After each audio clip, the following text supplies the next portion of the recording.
On. You'll have to listen up close. All right, we're going to do a size 14 light Cahill. Green. Light Cahill. Shut up, Dan. Don't interrupt the speaker. That's poor manners. Grown folks talking. Huh? Grown folks talking. Yeah. Okay. We're gonna do a light Cahill, a size 14 Catskill style.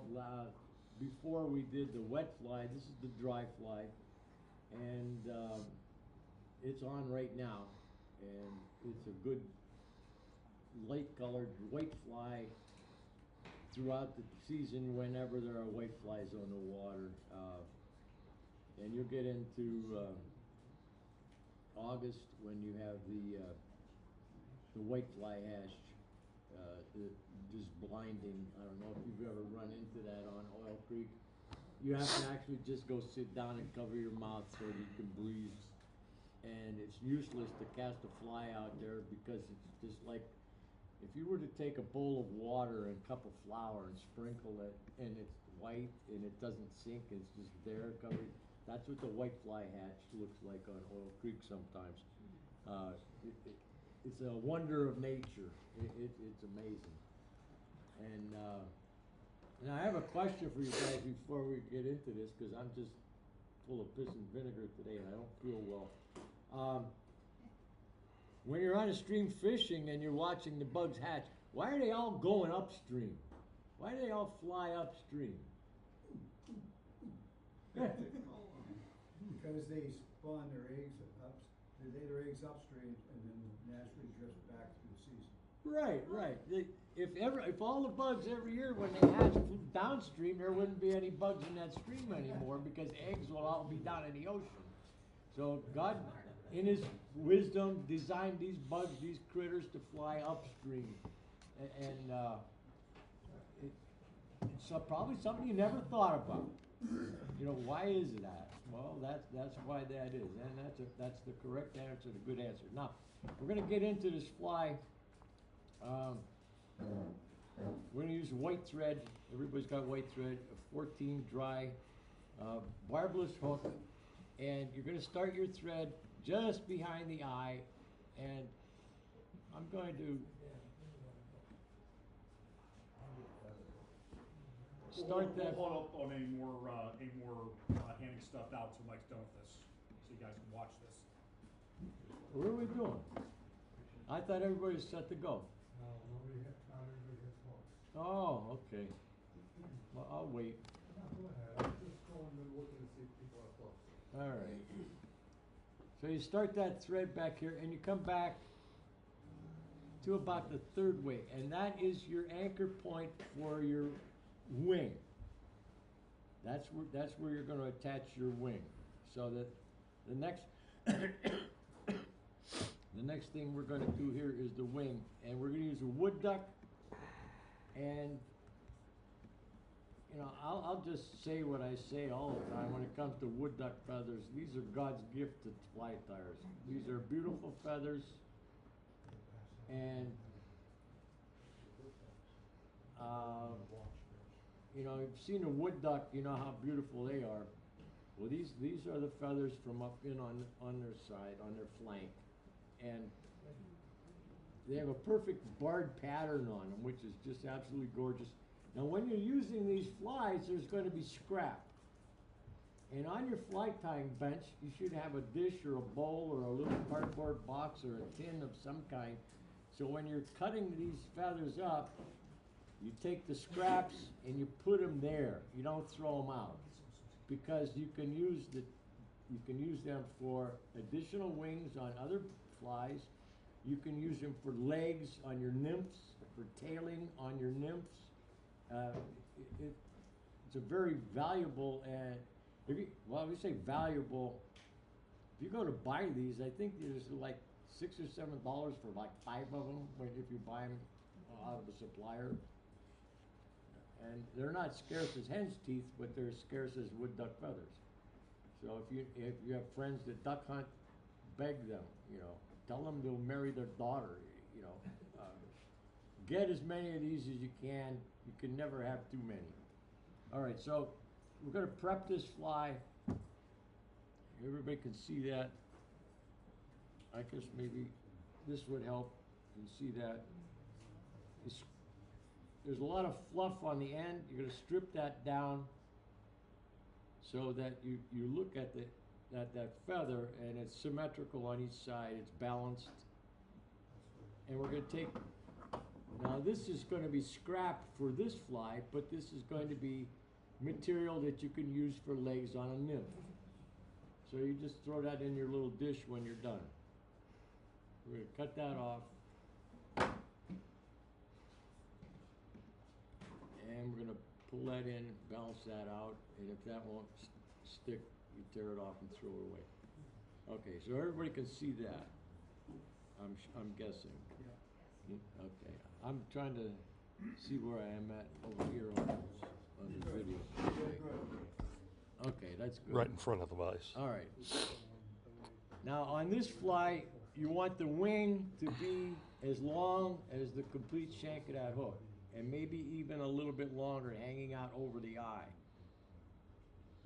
And we're gonna measure it, the length from here, right where that bend of that hook starts. Okay, so this is gonna be the length of your wing, from there out to a little bit over the eye. And one of the things that you're going to experience, if you haven't already, you probably see it, but you don't register it, it doesn't sink in, is that when you're going to tie this fly down, and you can do a pinch wrap, or you can just center that on your thumbnail. So this is I'm gonna get my length here with my thumbnail. That's just a little too long. It's still a shade. Okay. That'll work for me. So I'm going to tie this in so that my tying is going to be right here where my thumbnail hits the edge of that feather. And you put that on there. Now, in order to, you could do a pinch wrap up through and pull down, or a easier way to get more accurate with that particular spot is to take your thread and spin it counterclockwise. Because when you spin that thread counterclockwise and then you make a loop over the top of that feather, the thread will jump backwards. And it'll get right to that spot. Now you can see how that thread just went backwards. Well, maybe it didn't get enough spin on it. Let's spin that up.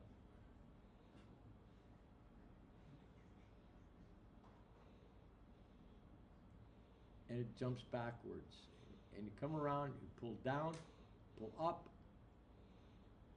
and now you take about 2, 3, 4 turns and nail that down. Now you lift up your wing and you come around underneath. You're going to stand that up. And a lot of people, when they're tying, have a bad habit of grabbing the thread here to do your wrapping. That's not cool. You don't have control over this thread. You want to place this thread up against there, and if your fingers are in there, you can't do it. That's why they have a long nozzle on the bobbin, so that you can get thread control and you can put that thread up in that little hitch. And then you'll stand that up. Now, I did screw up right here. I should have cut this back off before I stood that up. But we can shoemaker that. It doesn't matter. Just don't cut your thread. And you want to, if you cut that before you stand that wing up, you can get a better taper coming down. So I screwed up. But I'm going to nail that down. You bring your thread back up. Hit that again. All right, now, this is where it takes practice, and the more of these you do, the easier it gets. You're going to divide this clump of fibers in half as best you can. And I just say as best you can. Fish can't count, so don't worry about one or two, but you want to make it as symmetrical as you possibly can. Now you take your thread, come over, maybe 2 times, then come around the back and lock that in. If you try to take the next step without having locked that thread in, it's going to slip on you. Now you come around the front side of this near side group and make an X. And nail that down. You always want to, after you take that nail, and it only takes maybe 1, 2, if you go into 3, 4, 5, that's bullshit. Don't do that because it creates too much bulk. 1 or 2 turns or wraps of thread is enough to nail down something. You don't have to, you think, well, I gotta get it tight, I gotta get wrapped so it doesn't come off. It's not gonna come off on 2 wraps. So don't go 3, 4, 5, 6 because it just creates unnecessary bulk. Now the next thing we're gonna do here is we're going to come around that feather and we're going to do one wrap. And now we're going to come around the front and we're going to get the near side feather and you're going to circle that 1 time. And this is where you got to get a little patient with yourself. If you pull too tight, it'll slip. And I can't see what I just did there. I gotta come again.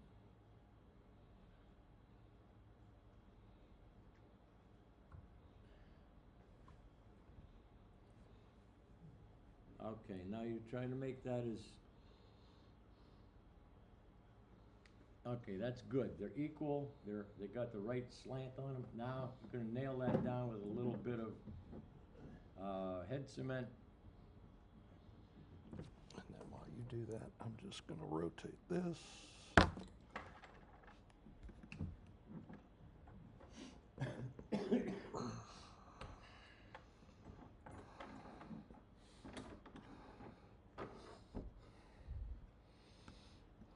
So you're gonna just take a little drop, get it up in there, right between them, right on that notch. Get a little drop of head cement on that, and that'll lock that into place. Okay, now the next thing that goes on here, so now that's good. That's locked in and it's not gonna go anywhere. Evenly balanced. The next thing we're going to put on this is a tail. Now, Dan likes to use the microfibettes, and that's what we're going to use. If you don't have microfibettes, you can use barbules off of a feather. You want stiff as you can get. And on a neck like this, you get down into the larger sizes where you don't use this too much for your dry flies because you don't tie too many 2-watt, or size 2 flies. But you can get the right amount of feathers off of this. And on the outside of this neck, these are stiffer than the ones on the inside. I don't know why, but it just from experience and having heard it a lot and read a lot, these fibers are stiffer on the outside feathers than they are on the inside. I don't know why that is. So you would, I'm just going to show you. You would take that feather off of there, pull it down, and for these flies, you just pinch off 7 or 8 or 10 of them, whatever, and just pull them straight off. And then that would be your tail. And the reason you want stiff is because when this fly hits on the water, the structure of the dry fly is that the hackle sits on the tips of the hackle sit on the water and cocks the fly like this. And you have stiff tail hackle to sit on the meniscus of the water, which is the surface film, and then that keeps it from sinking. If you have soft hackles back there, that fly's gonna sink under the water. Okay. So the mechanics of a dry fly is that hackle here and that tail here form 2 points for bouncing, like on the front and back wings on an or wheels on an airplane. Okay, so you can see it'll tilt like that. They don't sit flat like this with the body parallel. The body is tilted, just like a plane. Okay, but it's that hackle and the tail that keep it from sinking and keep that angle. And the proportions are that hackle should be the length of this gap, and the tail should be the length of the body. Okay, so if you ever look at a diagram in the magazines and the books and literature and stuff of a dry fly, and they have the schematics all laid out, just like a draftsman, here, this, and this. And you got A, B, C, and A would be the body length, B would be the gap length, the width of the hackle would be the same as the gap, okay? And then the tail is the same as the length of the body. It's just a little bit of me bullshitting while I'm busy trying to remember what to do next. That's the secret of public speaking, is to be able to fill in when you draw a blank. And I've got a lot of blanks going today. Huh? You have a lot of honesty too. All right, so we're going to take some of these I don't know, I've never used this. I don't know where these are. I don't know the manufacturer or the supplier of these, but these are softer than other microfibrettes that I've used. And you take a bunch of them. I don't know if you can tell. Zoom in You on can see it that? there. Right in front of the vise, right there. Here? In front. There you go. Hey, I'll Perfect. get this down one of these years. Okay, you can see that's a pretty nice bunch. And you want to measure that, and you judge by looking at it where your tie-in point's going to be. Now, you bring your thread back, and there's your tie-in point. That's your anchor point. And lay these on the side. Come across it on the side, because your first wrap, the torque is going to pull it over the top. If you lay it on the top and take your wrap, it'll slide it to the other side. So you start on the side, and with your thread wrap, it'll torque it over to the top. Then you hold that on the top firmly and pinch that down and wrap that off. And now your tail's going to sit. Your tail's going to sit in plane, in line with the shank of the hook. Now we're going to cut that off. Got my finger in there. I'm not doing good physically this morning. I was up all night long, hacking, sick. It's not contagious, just the pre-stages of pneumonia, I think.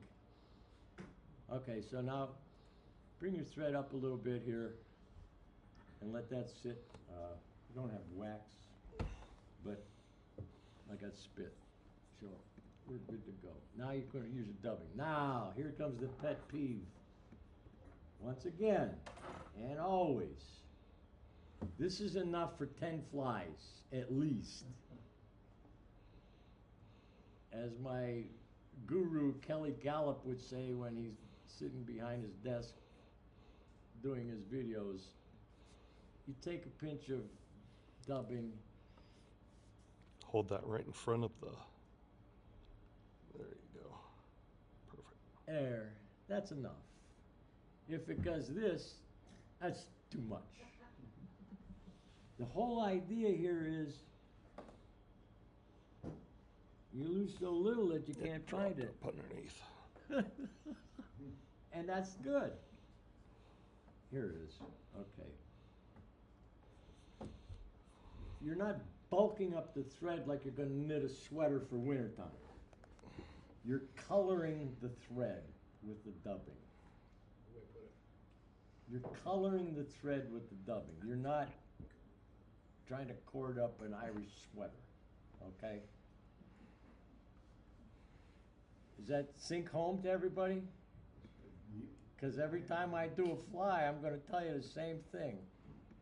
And I think that one day maybe I'll, you know, like the nuns in the Catholic grade school used to walk around with a ruler and smack the shit out of your knuckles? I think I'm going to carry a ruler around and watch you guys put the dubbing on, and if you're doing it the wrong way, I'm going to smack you in the knuckles. All right, we'll call you sister. My sister's a sister. I have post-traumatic nun disorder. There you go. All right. This is going on Facebook, guys. Just keep. All right. That's all right. And if they can't take a joke, They need prayed for. They need to kick the habit. right.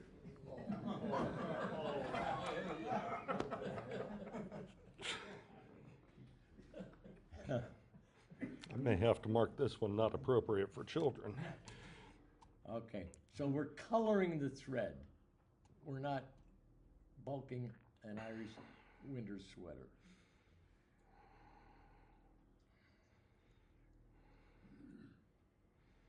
And you don't, at least I don't put it all the way up next to the shank of the hook when I'm putting it on, because I've got that little bit of space that I got to cover. So that's where I bring this into play by wrapping the thread backwards with the bare thread. Now I've got dubbing on the thread, and now I can see what I'm doing. And you want to take tight turns.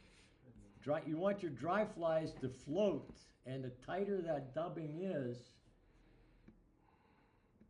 the less water can soak in, okay?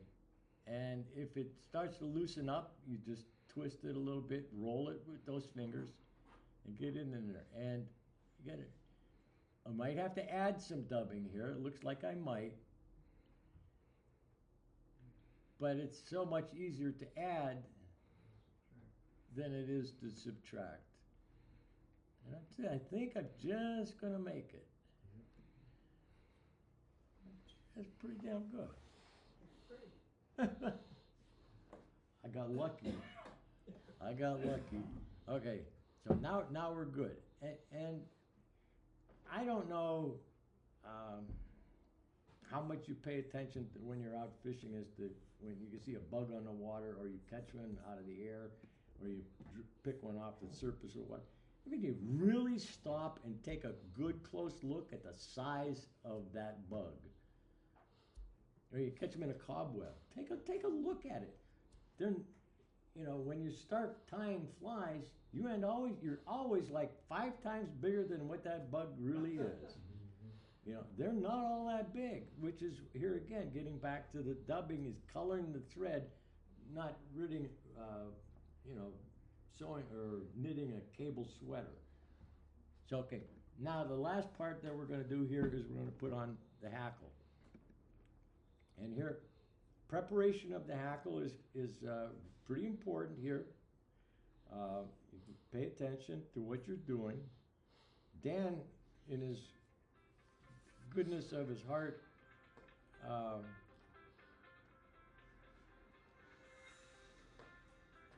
pre-measured these. So you're going to take this hackle and you're going to fan the barbels out like that. And we're going to trim this in a particular way. Come down just a hair. You were just a little, there you go. Okay. It might be an emergency. I've got a kid in the hospital. Let me see what's going on here. If you don't mind, I apologize.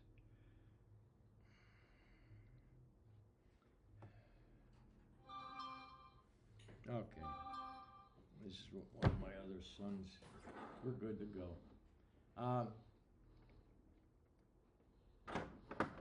Thanks for your patience here. We're going to trim this. We're going to cut some fibers there, like a comb. Now, I actually accidentally pulled some off there, but that's okay because I'm going to pull the rest of it off. Or I could actually just trim that so you can see what I got. Now, the whole idea behind this is to give purchase for the thread. And the bear shank on the top is so that when you start to make your wrap, you'll be able to get that. If you got fibers there, it's going to twist it, and you won't be able to get an accurate 90-degree turn on that hackle. So I'm going to shorten that up just a little bit. Now, I'm going to place. You can see that I'm going to place the tip of that stem behind the eye. You don't want to start like this because then you have to trim, and you don't. If you start here, you don't have to trim. Okay? So that's your length. Like if you come out here, you got a problem because it's going to clog up your eye and it's going to clutter things up. So we're going to start that thread. Now you take your thread and you come behind one. Come around the front.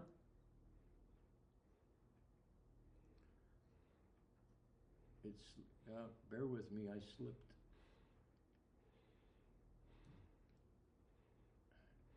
One, two, maybe three. Okay, now that's in there. That's not going anywhere. You want your dull side facing forward when you do this. And now because I've got that bear stem, I can bring this around and it'll fall perfectly into place. So we're going to take 2 wraps behind. And Dano was commenting earlier about the Western style of tying dry flies. They go 3, 4, 5 wraps behind and 3, 4 wraps ahead because primarily the Western rivers are harder and faster and faster flowing, so you need more hackle on the water to keep that fly afloat. On the most of our eastern fishing here, you don't need that. Okay, I lock that in with 1 turn. I'm going to come around once again. Now I'm done. You don't have to do 5, 6, 7, 8, 9, 10. It's locked in. And I'll tell you, if you use pre-waxed thread or wax your own thread, it makes it even more secure because that little bit of wax is like brill cream. A little dab will do you. It's just great stuff.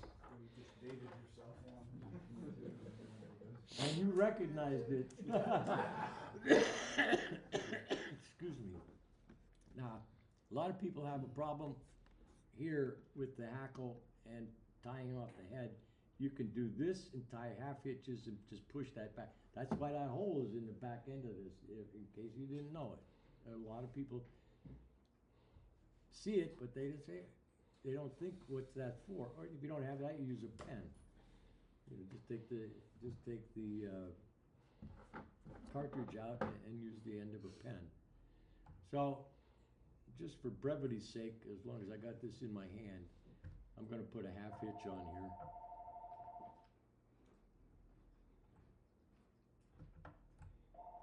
And that's right. Now, or you use your half hitch tool, or your whip finish tool, excuse me.